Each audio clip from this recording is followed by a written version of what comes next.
When we got the diagnosis, Michaela and I were beginning a sabbatical from our teaching jobs, and our plans really didn't include 9 months of surgery and chemotherapy. This led to many discussions and quite a few tears over our situation. We found ourselves to be quite angry over this intrusion into our lives. It also became clear that dealing with my cancer was much harder on Michaela than it was on me. While I have the opportunity to take a lot of concrete steps towards a cure, like taking my meds and going to chemo, she can only kind of sit by and watch the process unfold. As the months go by, the worry and fear about my future doesn't go away, but I begun to take a different perspective on the situation.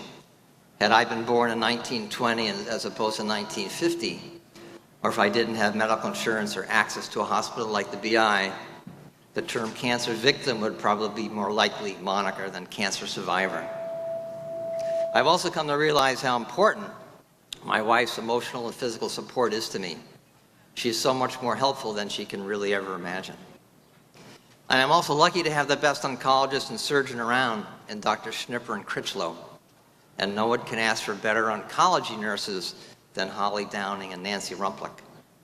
I am sincerely grateful for their help, and especially to Lowell Schnipper, who has taken wonderful care of me over the last 4.5 years. He saved my life once already, and I know he'll do it again. As I look forward, my goals are to get through this chemo, get this port yanked from my shoulder, share a bottle of champagne with my wife, and get on with our lives. And I can assure you that when I talk to the man upstairs at night, I won't be asking for an explanation, just for his continued guidance. Thank you.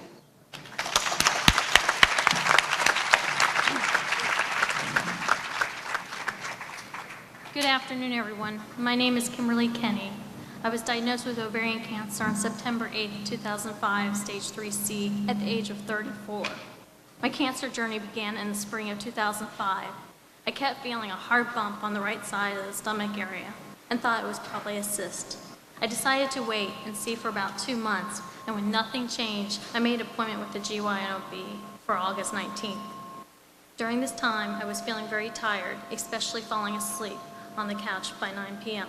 I went to the bathroom a lot and did not want to eat much, and always felt like I was full while looking like I had gained weight. Signs of ovarian cancer. I even took not 1, but 2 pregnancy tests since we were trying at the time. Both came up negative. Finally, August 19th came, and the weeks leading up to September 8th were like a whirlwind. There were many appointments with doctors and tests. The GYNOB stated that the ultrasound showed non-cyst, but a mass and might be cancer. This was the first time that I had heard the word cancer. Afterwards, I cried and was upset and wondered how this could be happening. My husband and I went out to dinner and celebrated the massive inconvenience because it was inconveniencing our lives. The following week, I met my GY oncologist, Dr. Autry, for examination, take some blood tests and a CT scan, the first of many to come these days. We learned that he saw not 1, but 2 large tumors inside of me and stated that my CA-125 was extremely high. All of a sudden, my life was turning upside down. I needed to get everything all set, both at work and home, along with signing my life away at the hospital with so many forms. During this time, we had decided to go out of town for Labor Day weekend. It was like a celebration of sorts before everything was going to happen to me, a life-changing event. At the time, we were hopeful that the tumors were not cancerous, and maybe the doctors were able to save one of my ovaries so I could still have children. September 8th came and went. I do not remember much except getting up, leaving for the hospital, and being admitted, and then being in the recovery room and led up to the hospital room for the rest of my stay.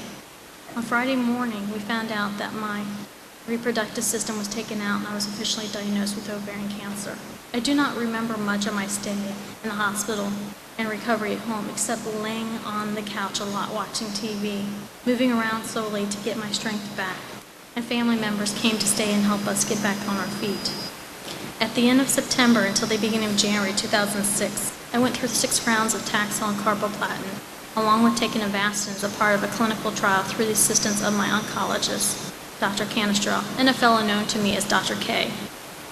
The trial continued through February 2007, so I continued to do my treatments every 3 weeks. It was like clockwork. Arrive at the clinic, sign in, wait, get blood work done, wait, get vital signs done, wait, See the doctor for update and discussion. Anxiety attack over. Wait. Go back to the treatment room. Sit in an assigned space. Wait. See my nurse Julie and discuss my treatment. Wait. Set up the IV. Wait. Get the drugs. Take a nap in between more vital signs. Wait. Take the IV out. Pick up my sheet for the next appointment and leave the clinic to head home finally. It is like having another job where the primary requirement is must have years of experience being patient since you wait so long for everything. From 2007 to 2009, I had no evidence of disease and took a Arimidex, which helped keep my numbers low. Of course, I went to the doctors every 2 to 3 months, along with getting a CT scan every 3 months.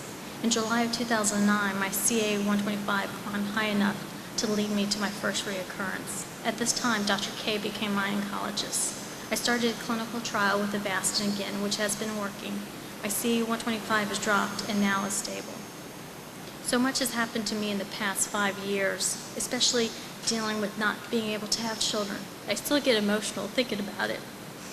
But at least I'm here to visit my 15 with one more on the way, nieces and nephews. We have become the fun aunt and uncle.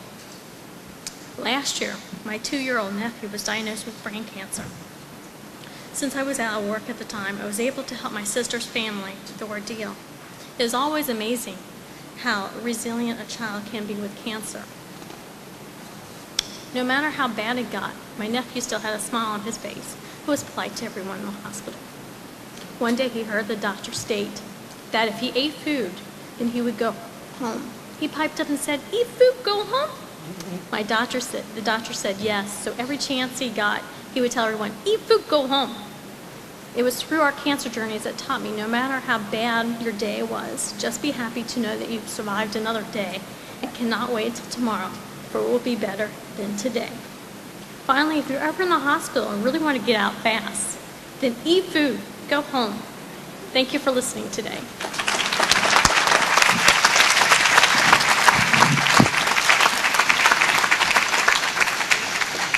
Good afternoon. I have a very raspy voice, and you'll learn to hear me very clearly, but because it's low, but it's loud. My name is Jackie Anderson, and I am a 3-time breast cancer survivor. My story is very, very long, but I will make it brief. 30 years ago, I was diagnosed with breast cancer. At that time, I was carrying my youngest daughter, who is with me today. She always bows her head, but she is with me today. That child was born at the time I had breast cancer, the first time. Well, she's here. So that's a testimony to the first survivalhood. The second time of breast cancer was recently, 6 years ago. I just finished on my 3rd go-round with radiation and chemotherapy. My story is about living as much as surviving. I have worked in the Boston community with women and men with breast cancer, prostate cancer. I've worked with women with HIV and AIDS and also diagnosed with breast cancer. I myself developed a brain tumor in 2008. I had that removed all at the same time. I'm living with the cancer cell in my body. But my story is about surviving.